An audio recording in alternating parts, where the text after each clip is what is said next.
Looking to add a handmade touch to your kitchen? In this video, I'll show you how to knit a beautiful and practical tea towel that's perfect for drying dishes or sprucing up your home decor. This beginner-friendly project is simple, fun, and makes a thoughtful gift for any occasion. Set the switch on plain knitting. Set the beginning of yarn at the center of the knitting machine. The yarn should be long enough to touch the table. Turn the handle a length backward. Guide the yarn round first white needle at the left of black needles. These are not used for plain knitting. Turn the handle slowly clockwise, placing the yarn one round alt. Before and after rising needles. The last needle is the first right black needle. This stitch is dropped off subsequently and shall be drawn tightly. Now carry the yarn outward. For plain knitting, turn the handle forward and backward. A light stop signalizes the end of a row. Turn each time to the beginning. When changing direction, draw wool thread a little backward. I use a heavy-duty steel spring clamp, as adding weight to the machine for tension control to prevent loose or uneven knitting. Especially when knitting with finer or 100% cotton yarns, I use 100% cotton yarn for this project. The advantage of tension control is, in some cases, especially for lightweight yarns or 100% cotton yarns, it can reduce the chance of missed stitches or dropped stitches. Different circular knitting machines will have different ways to connect and adjust the weight.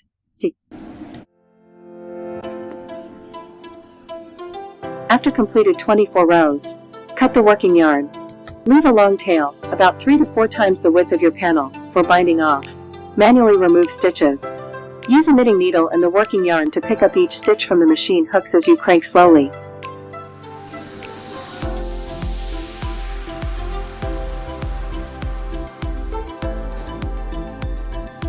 Insert the needle through each loop in order as the stitch lifts off the machine hook. Ensure you maintain the order of the stitches and avoid pulling the yarn too tightly. Turn the panel to the opposite side, and put all the stitches back to the needles, and continue to knit 24 rows.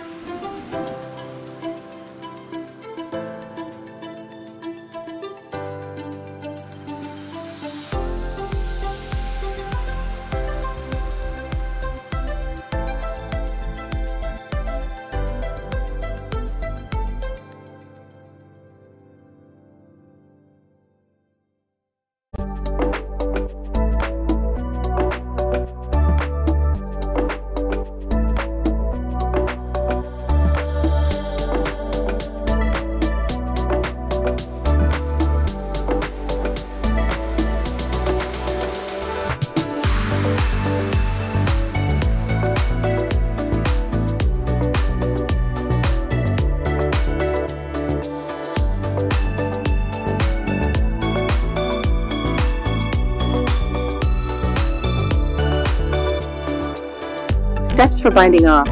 Cut the working yarn, leaving a long tail, about 12 to 18 inches, for binding off. Using the yarn needle, begin removing stitches one by one from the machine's hook stock. Do this by threading the yarn through each stitch as you lift it off the hooks. Ensure you go in order, following the circular path of the hooks, to avoid tangles. Slip a stitch to complete the edge.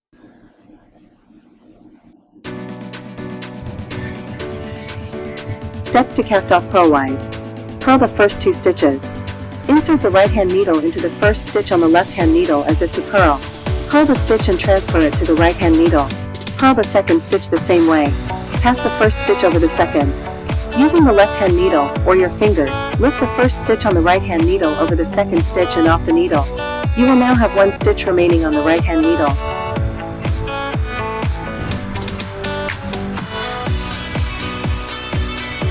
Repeat. Purl the next stitch from the left-hand needle. Pass the previous stitch over this new stitch. Continue this process across the row until all stitches are cast off. Finish. When you have only 1 stitch left on your right-hand needle, cut the working yarn, leaving a 6 to 8 inch tail. Pull the yarn tail through the final stitch and tighten to secure.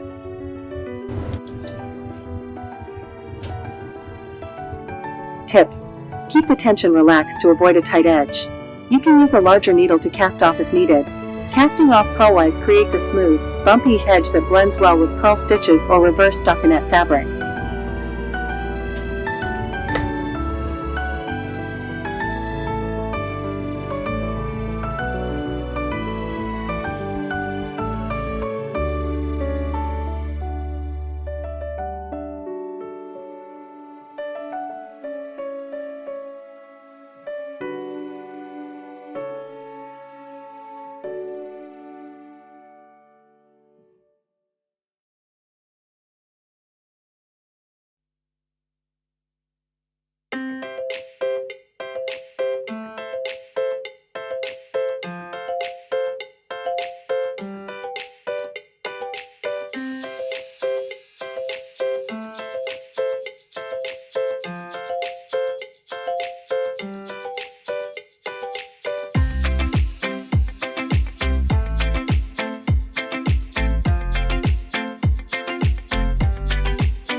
A single crochet is the easiest way to add a smooth edge.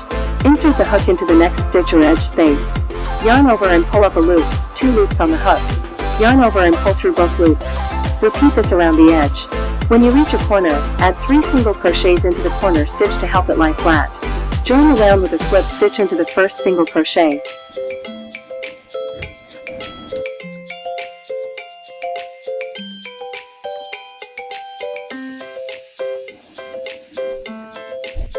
Thank you for watching. Don't forget to like, comment, and subscribe for more creative knitting machine projects.